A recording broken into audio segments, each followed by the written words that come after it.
അയലത്തെ കൂട്ടുകാരാം ഹംസ പറഞ്ഞു, അബ്ദു പറഞ്ഞു, ആലി പറഞ്ഞു, അഴകൊത്തൊരു സുന്ദരിക്ക് ഞാൻ പ്രാണനാണെന്ന്.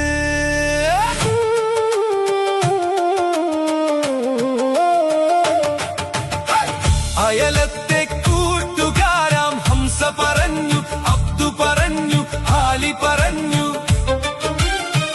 അഴകൊത്തൊരു സുന്ദരിക്ക് ഞാൻ പ്രാണനാണെന്ന്. കാണും ഞാൻ അവളൊരു ഭാവം, കണ്ടാലോ പരിചിത ഭാവം. കാണും ഞാൻ അവളൊരു ഭാവം, കണ്ടാലോ പരിചിത ഭാവം. നിലയുടെ കടവിൽ, ചിറയുടെ പടവിൽ, കുടയുടെ മറവിൽ, അവളുടെ പിറകിൽ നിനച്ചും വിരച്ചും പിന്നെ അവളുടെ അരികിൽ.